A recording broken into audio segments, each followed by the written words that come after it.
Naming convention when it comes to James Bond films is quite unique in franchise cinema, with not a number, subtitle, or colon in sight, though there were definitely times we got dangerously close to the latter. The Bond films obviously take this convention from the Ian Fleming books, where each story had its own unique title, and I love the series for this. Each one has its own identity. Thank goodness the franchise marketing wasn't as pandering then as it would be today. Well, the focus group reacted negatively to Live and Let Die. It's just not clear that it's a sequel to Casino Royale, so we've come up with an aggregated result that will ensure that people are fully aware that this is indeed a follow-up.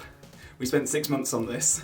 I think it's very much a testament to the enduring popularity of the series that they can release a film and call it No Time to Die, and thanks to the strength of the marketing and the brand, people will know, okay, this is a new James Bond film. Otherwise, I can't imagine what kind of title we'd have ended up with. I don't care if you think it's creatively bankrupt. The focus group clearly said that James Bond 25 would be the most understandable title. For the most part, the series has used titles from Ian Fleming's novels and short stories, but obviously after 60 years worth of films continuing on for more than 50 years after the author's death, it is reasonable that they would start running out of usable titles. Indeed, since 1989, Ian Fleming original titles have been used sparingly, but there's still a few in the bank, so why haven't they been used so far, and could we potentially see them used in the future? Good evening, Mr. Bond fans, and let's talk titles. Starting with the title that I consider to be the most primed for use at some point in the future, Risiko. This is the title of a short story from the For Your Eyes Only collection. Now, the content of the story was relatively faithfully adapted already into a section of the For Your Eyes Only movie, but the word Risiko did not appear, leaving it open for potential use later down the line. In the story as written, the title comes from an informant Bond meets with, an Italian named Christatos, who uses the word in conversation, the word translating in English to risk. Now, a big part of the reasoning behind why I think that this is indeed the most likely candidate for a future Bond title is that, well, I mean, first of all, Risiko, it just sounds cool, but also it's a kind of a arbitrary word that could be applied to whatever you want it to apply to in any given story. Kind of similar to Thunderball and Moonraker and Goldfinger, Risiko could be the name of an operation, it could be the name of a person, and the fact that it means risk means that it pretty much applies to any James Bond adventure. I don't know if you know this about the bloke, but he lives a life rather full of hazards. Now, sources online suggest that the name Risiko was actually a working title for a cancelled Bond game. This would have been a sequel to the Daniel Craig starring Bloodstone, but due to the poor sales figures of that game, a proper sequel never materialized. It's weird to think that a Bond game might have beaten the film series to the punch by using a fully fledged Fleming title rather than something original, but if these sources are true, then maybe it's a sign that Eon Productions had kind of given up on the idea of ever using the title anyway, if they were okay with it going to a video game. Saying that though, I wonder if we'll ever get to a stage where the films start using video game titles for themselves, because there been some really great ones over the years, but more on that later. We still have 3 more Fleming titles to talk about. Here's another short story title, this one from Octopussy and the Living Daylights, and another one that was actually potentially going to see the light of day. This is a full-on movie though, and it would have been Timothy Dalton's third, but these plans were thwarted by 007's greatest nemesis, lawyers. For more details on what this third Dalton adventure could have been, I highly recommend Mark Edlitz's excellent book on the various cancelled James Bond projects, but suffice to say the actual content of Fleming's Property of a Lady was already adapted more or less into the Roger Moore film Octopussy, with the title itself making a cheeky little cameo too. So if this title was already going to be used at some point in the series' history, it stands to reason that it could be resurrected and used for a future Bond film, right? Well, let's ask our friend from marketing what the focus groups have to say. Well, the results are in. 68% thinks it sounds like a female fragrance, 31% thinks it sounds like a line of jewellery, and there's one card here asking, is that the one where Al Pacino plays the blind guy? No, that's Scent of a Woman. He won the Oscar for it. Yeah, in this day and age, I just can't imagine something as flowery as The Property of a Lady being seriously considered as a title for a supposedly high-octane action spy thriller like Bond, but saying that, Quantum of Solace is something I consider to be equally as flowery, and that made it through, so maybe there is a slim chance? I just can't see it happening personally. In a similar vein, I think this next unused Fleming short story title, The Hildebrand Rarity, is also just a little bit too pretentious sounding, I guess. It also appeared in the For Your Eyes Only short story collection, and a couple of ideas were mined from the story, most notably the character Milton Crest, who appeared in License to Kill, but the title itself was at least half referenced, I guess, in the movie Spectre, where the MI6 safe house went under that name. Never even heard of Hildebrand. And that's about all we'll ever get of Hildebrand, I think. I don't know, I think it's a bit too long and kind of stuffy sounding. It sounds like an episode of Downton Abbey. And when I say that, like, I do really like the Hildebrand short story, and I think that the title applies very well to it, but I'm talking about these titles in modern day, and I just don't see this title flying with a modern audience. Marketing team, am I wrong? No, you're quite right. Most of the cards here are asking whether Hildebrand is the guy that plays Loki.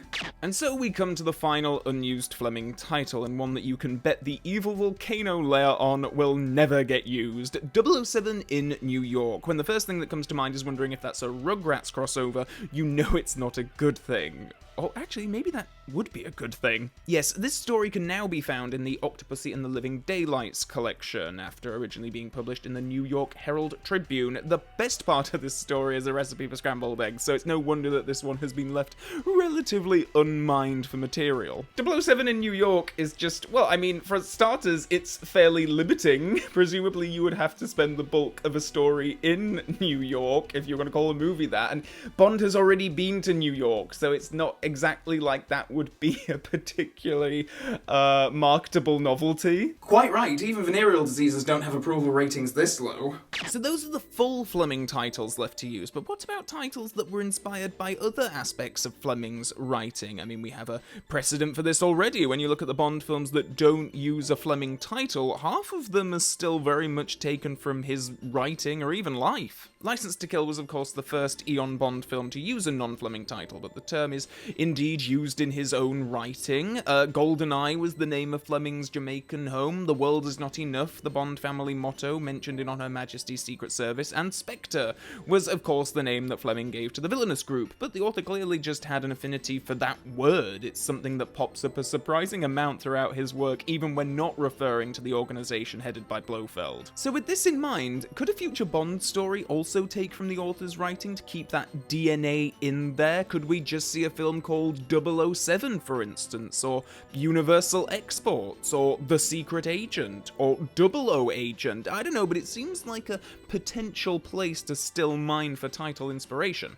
There's also the possibility now of Eon Productions sifting through its own history for inspiration. No Time to Die shares its name with a film previously produced by Cubby Broccoli, albeit not a Eon production, but still directed by Terence Young, written by Richard Maybaum, cinematography by Ted Moore. The DNA of the production company and the filmmakers throughout the history of the films is also something to be revered these days. It might be well worth sifting through Cubby Broccoli's filmography to see if there are indeed any titles that could be repurposed for a James Bond adventure. Personally, I'd love to see them try spinning The Trials of Oscar Wilde into a 007 film. The focus groups are less keen, but hey, it's still polling above 007 in New York.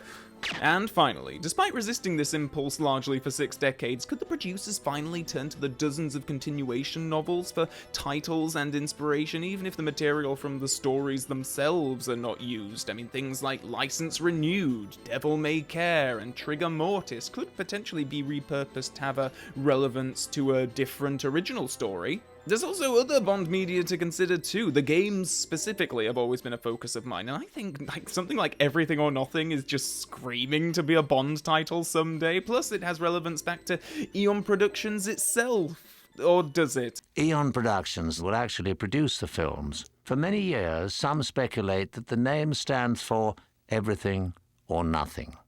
Cubby was always, when I said to him, does it mean everything or nothing? He'd say, never heard of that. Cubby and Harry formed a company called Eon, Everything or Nothing. I'm a little confused. So if I really had to take a punt and boil this down to 3 titles that I think would be most likely candidates for future Bond films, well, as I've already said, Risiko would be number 1. I think the direct linking back to Ian Fleming makes it very appealing from a film perspective. I think it sounds cool, and I think it's arbitrary enough a word that it could be applied to any kind of James Bond story. For my second choice, I'm going to go with just 007 as a title. I'm not sure if I'd be a fan of using that as a title for a film, but I think it would be very short and to the point. People would know exactly what it is, and particularly given how No Time to Die ended, I think that sort of going all guns blazing on the next era of Bond at the very start, making a bit of a statement with the title, would be quite appealing, actually. Everyone knows that that number means James Bond, and I think to come out either at the very start or very end of an actor's tenure would be quite fitting. And for my third choice, I'm actually gonna go with Everything or Nothing. Less because of the game, though I do love that game, but more because I think since Eon Productions have kind of adopted the phrase as a kind of a backronym, I think that they might quite enjoy that it says something about the legacy of the film series, and again, I think that just as a phrase, it's kind of arbitrary enough that it could be applied to any number of scenarios that you want to put James Bond in. It even sounds like a line of dialogue that would come up between an exchange between Bond and a villain. Or, you know, they could just use an original title that fits Die in there somewhere, given that that seems to be their go-to when inventing their own titles. Well, 98% of those surveyed say they're big fans of death, so you really can't argue with those numbers. Please do let me know your own future Bond title preferences in the comments section below. I imagine that Risiko is going to be quite a popular one amongst the fandom, but hey, let me know if there are any Property of a Lady, Hildebrand, or even 007 in New York fans out there. Please do let me know down below. And while you're there, you can also click the subscribe button and the Mrs. Bell notification button to stay super up to date on future video uploads that I make on this channel. If you've liked this video, you can show that you have liked it by clicking the like button, which is also down below, along with links to my various social media pages, including my Twitter page, Facebook page, Instagram page, Letterboxd page, and Patreon page, for those of you who want to go one extra step in supporting this channel and have a say in deciding which future non-Bond movie reviews I make on this channel. With all that being said, and until next time, Bond fans, so long for now.